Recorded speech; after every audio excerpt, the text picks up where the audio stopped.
മുൻ മന്ത്രി കെ.എം. മാണിയുടെ ആത്മകഥ പ്രകാശനം ചെയ്യുമ്പോൾ മകൻ ജോസ് കെ മാണി വികാരാതീതമായിട്ടാണ് സംസാരിച്ചത്. ആത്മകഥ പൂർത്തിയാക്കുന്നതിന്റെ അവസാന ഘട്ടത്തിൽ മകനോട് മാണി സാർ ഈ പുസ്തകത്തെക്കുറിച്ച് സംസാരിച്ചു. ഒട്ടേറെ സംഭവങ്ങൾ കേരള രാഷ്ട്രീയത്തെ നിർണയിക്കുന്ന ഘട്ടത്തിൽ എല്ലാം എഴുതുന്നുണ്ടോ അച്ചാച്ച എന്ന് മകൻ ചോദിക്കുമ്പോൾ വസ്തുതകളെല്ലാം ഉണ്ട്, പക്ഷെ ആരെയും വേദനിപ്പിക്കുന്ന ഒന്നും ഉണ്ടാകില്ല എന്നാണ് അദ്ദേഹം സൗമ്യമായി പറഞ്ഞതത്രേ. ഈ വിഷയത്തിൽ രാഷ്ട്രീയ അസ്വാരസ്യങ്ങൾ എന്തുമാകട്ടെ, നമ്മൾ അതിനെപ്പറ്റിയല്ല ചർച്ച ചെയ്യുന്നത്. അരനൂറ്റാണ്ടിലേറെ കാലം കേരള നിയമസഭാംഗവും 20 വർഷം മന്ത്രിയുമായിരുന്ന കെ.എം. മാണിയുടെ സംഭവബഹുലമായ ജീവിതകഥ, കേരള രാഷ്ട്രീയത്തിലെ ഒരു കാലഘട്ടത്തിന്റെ ചരിത്രം കൂടിയായി തീരുന്ന പുസ്തകം. രാഷ്ട്രീയാചാര്യനായ കെ.എം. മാണിയുടെ ആത്മകഥ എത്രത്തോളം ആഴത്തിലായിരിക്കും എന്നത് ഊഹിക്കാവുന്നതേയുള്ളൂ. കാരണം അതിനുള്ള ജീവിതാനുഭവങ്ങൾ അത്രയും 86 വർഷങ്ങൾ കൊണ്ട് നേടിയെടുത്തിരുന്നു അദ്ദേഹം.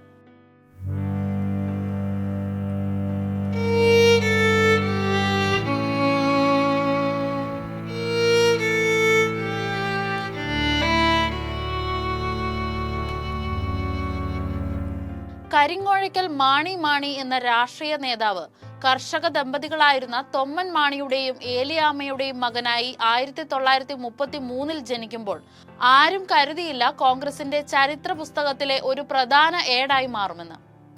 മദ്രാസ് ലോ കോളേജിൽ നിന്ന് നിയമബിരുദം നേടി ഹൈക്കോടതി ജഡ്ജി പി ഗോവിന്ദ മേനോന്റെ കീഴിൽ 1955 കോഴിക്കോട് അഭിഭാഷകനായി ചേർന്നപ്പോഴാണ് രാഷ്ട്രീയത്തിൽ സജീവമായിക്കൊണ്ട് ഖദറിന്റെ കുപ്പായം അണിഞ്ഞത്.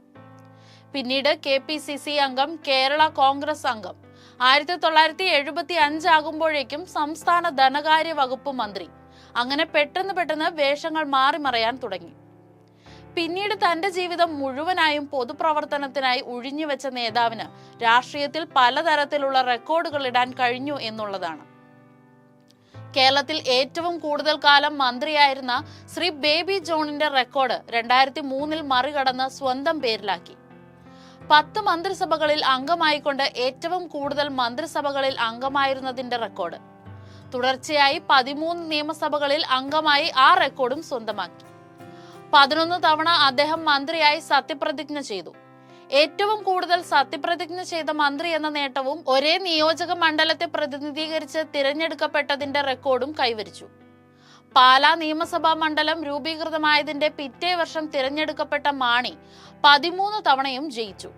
അദ്ദേഹത്തിന്റെ ആളുകൾ ഒരിക്കൽ പോലും അദ്ദേഹത്തെ തഴഞ്ഞിട്ടില്ല. അതിനുള്ള ഇട അദ്ദേഹം വരുത്തിയിട്ടില്ലെന്ന് തന്നെ കരുതാം. 13 തവണ ബഡ്ജറ്റ് അവതരിപ്പിച്ച മന്ത്രി എന്നീ റെക്കോർഡുകൾ കൂടി ഇദ്ദേഹത്തിന്റെ പേരിലുണ്ട്. പിന്നീട് രാഷ്ട്രീയത്തിനുള്ളിലെ പലതരത്തിലുള്ള ചർച്ചകളുടെയും തീരുമാനങ്ങളുടെയും വ്യക്തിഗത താല്പര്യങ്ങളുടെയും ഒക്കെ പേരിൽ പുതിയ സംഘടനകളും ഗ്രൂപ്പുകളും രൂപീകരിക്കുന്നു. കൂറുചേരലുകളും മാറലുകളും സ്ഥാനക്കയറ്റങ്ങളും ഇറക്കങ്ങളും സംഭവിക്കുന്നു.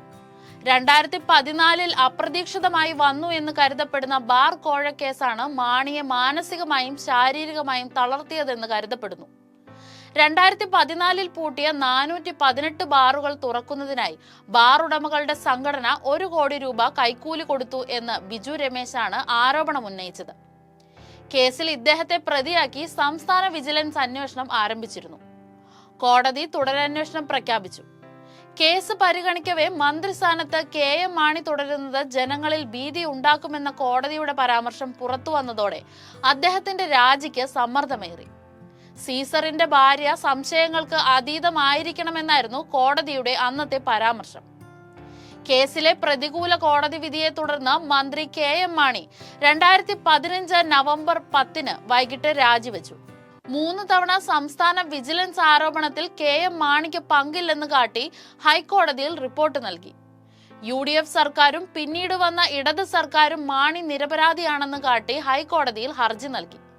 പക്ഷെ VS അച്യുതാനന്ദനും ബിജു രമേശും ഇതിനെതിരെ ഹൈക്കോടതിയെ സമീപിച്ചു. അങ്ങനെ കേസ് നിലനിന്നു പോയിക്കൊണ്ടേയിരുന്നു.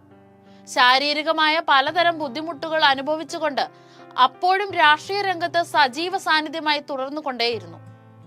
കേസും രാജിവെക്കലുമൊക്കെയായി വാർത്തകളിലും നിറഞ്ഞു നിന്നു. കൊച്ചിയിൽ യശോർ ആശുപത്രിയിൽ പ്രവേശിപ്പിക്കപ്പെട്ട മാണി അവിടെ വെച്ച് ഏപ്രിൽ 9 വൈകിട്ട് 4:57 അന്തരിച്ചു. അദ്ദേഹം മരിച്ച് 24 മണിക്കൂർ പൂർത്തിയാകുന്നതിനു മുമ്പ് ബാർക്കോഴ കേസിനും അവസാനമായി. ബാർക്കോഴ കേസിൽ നിന്നും ഒഴിവാക്കണമെന്ന് ആവശ്യപ്പെട്ട് KM മാണിയും മാണിക്കെതിരെ കേസ് കൊടുക്കണമെന്ന് ആവശ്യപ്പെട്ട് മുൻ മുഖ്യമന്ത്രി VS അച്യുതാനന്ദനും ബിജു രമേശും നൽകിയ ഹർജികൾ ഹൈക്കോടതിയുടെ പരിഗണനയിൽ എത്തിയപ്പോൾ കേസിലെ കക്ഷിയായ KM മാണി മരിച്ചതോടെ കേസിന് പ്രസക്തിയില്ലെന്ന് പറഞ്ഞ് ഹൈക്കോടതി 3 ഹർജികളും ഒന്നിച്ച് അവസാനിപ്പിക്കാൻ ഉത്തരവിട്ടു. പൊതുസമൂഹത്തിനും മാധ്യമങ്ങൾക്കുമൊക്കെ അറിയുന്ന രാഷ്ട്രീയ ആചാര്യനായ KM മാണി ഇതായിരുന്നു. എന്നാൽ അധികം ആർക്കും അറിയാത്ത മാണിയെ അദ്ദേഹത്തിന്റെ ആത്മാവ് കുടികൊള്ളുന്ന പുസ്തകത്തിൽ പലതിനെയും വ്യക്തമായി വിവരിച്ചുകൊണ്ട് ചിത്രീകരിച്ചിട്ടുണ്ട്. The real Karingozhakkal Mani.